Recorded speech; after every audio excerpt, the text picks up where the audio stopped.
Welcome to NASS, the National Ability Support System. This video will take you through the initial software changes for 2025.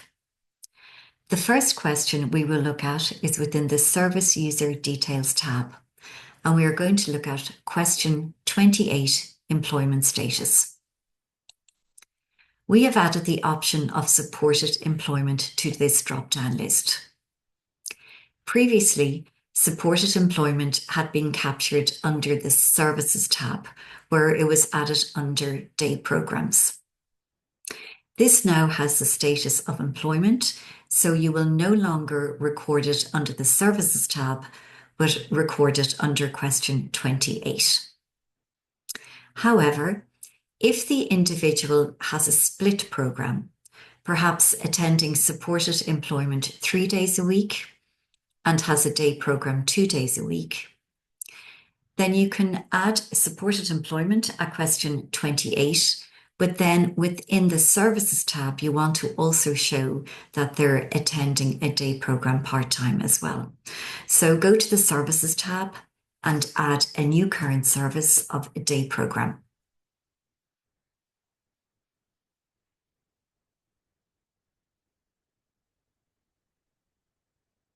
Fill out the pop-up screen as before.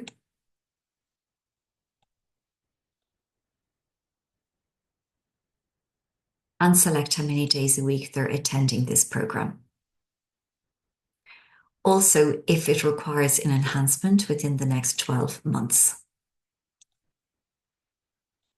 And then add it to the person's record.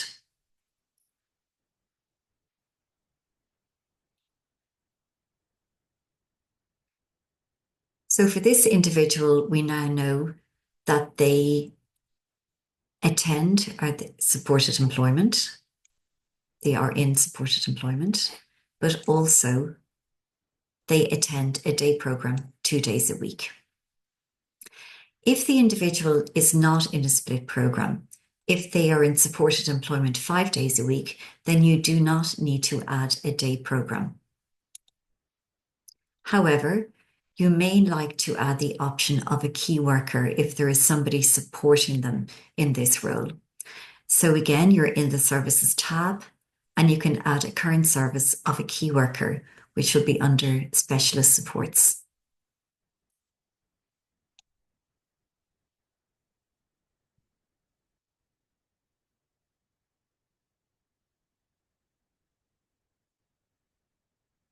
Again, just fill out the screen.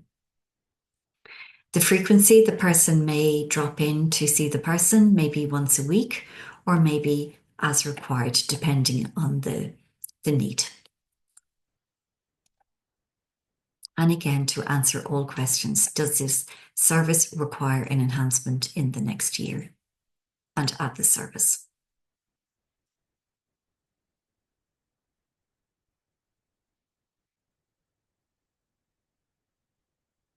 So that is now how you record supported employment. It will no longer be captured under the Services tab. Next, we look at the Services tab, and we're going to look at changes made to the residential setting. So we're going to add a residential service.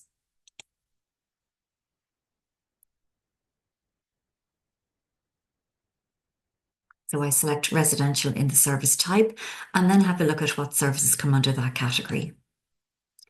Previously, the first code was 1 to 4 residents in a house in the community.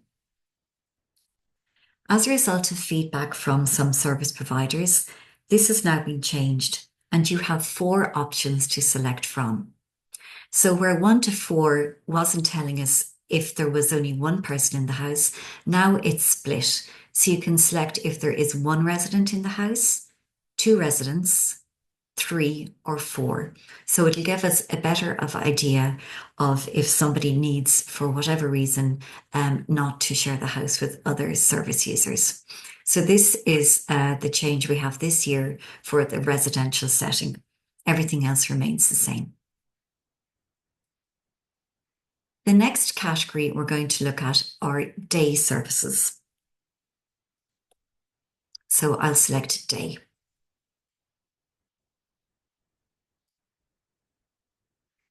So here we have relabeled and changed some of the drop-down options. The first one is New Directions Day Program. The second option is Other Day Program, which is not New Directions. We then have Rehabilitative Training, and the other codes then are education codes. This is to have a more holistic view of the person's education attainment. We have removed some codes from this drop-down list, and you can see that they're at the end of the list with inactive in the bracket beside it. I just wish to point out that we have removed Neuro Rehabilitative Training Program from the day program list, but this can now be coded under specialist supports as Neuro Rehabilitation Services. This was again done under consultation with relevant service providers in this area. Vocational training has been removed from this drop-down list also, as this is not a disability funded programme. If an individual is being returned by your service provider and they only have vocational training as the service they receive, these records will be removed from NASS. If, however, somebody is in receipt of vocational training with your service provider, but are also in receipt of specialist supports, the record will remain on the database. The next section I want to look at is supports for daily living.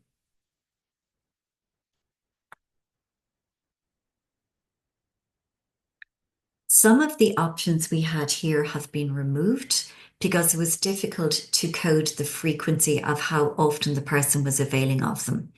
Supports for daily living is captured in hours per week, and we got feedback from service providers to say that was quite difficult. So we have moved some of them into the specialist supports category, so you can say maybe as required as an option. So what we now have under supports for daily living is PA, home support, including supported self-directed living support, and then the two supported self-directed living options, one where there is a staff member providing sleep over cover at night and where one is awake cover at night. We have found by looking at the data that sometimes home support is used, but huge amount of hours are recorded. Sometimes 200, 250 hours. This may be that the code is being used incorrectly. If the home support, if the staff member is staying overnight, then it is probably being miscoded at the moment. And when you're doing the reviews during 2025, you may want to look at these codes and change it to the supported self-directed living, sleepover cover at night, or the awake cover. The other options that remain here are community support and participation in voluntary work. You can see that at the end of the list, the codes that have been deactivated, but these can now be recorded under specialist supports. So let's have a look at the specialist supports category.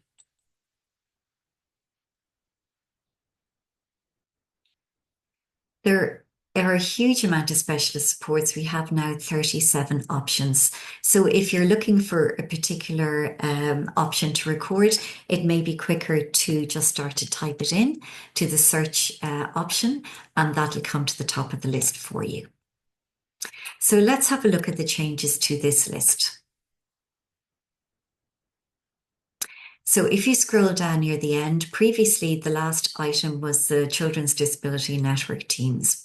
But now you can see the codes that have been moved from the supports for daily living, peer support, advocacy, transport service, guide dog, and assistance dog.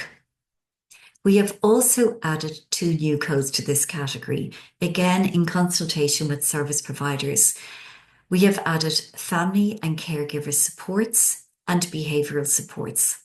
So if you support a family member, you can now code that and record that as part of your data and as part of your service delivery.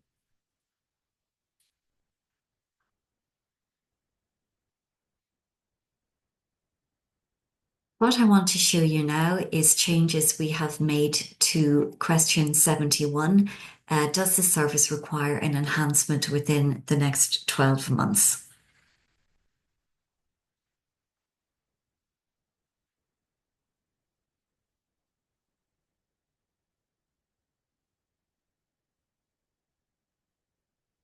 So if you scroll down, you can see that we have added two new options here.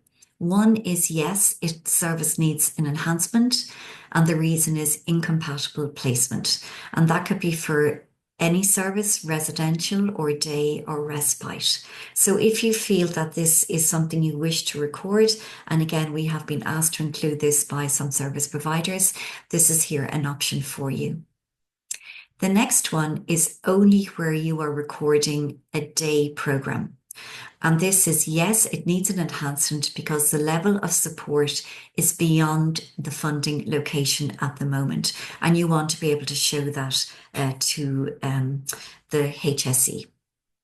So again, we have been asked to include that this year. So these are the two new codes under enhancement.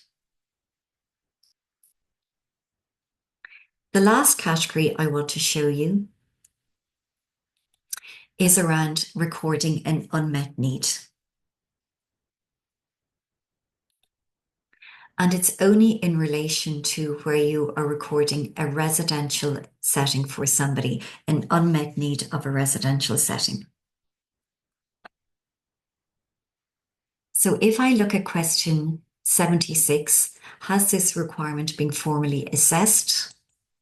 We have yes, and a new option, yes, and on the local authority housing list. So this question would only be answered if you were identifying a residential unmet need. This is in line with the National Housing Strategy for Disabled People and to facilitate independent living and being included in the community. That completes the initial software changes for 2025.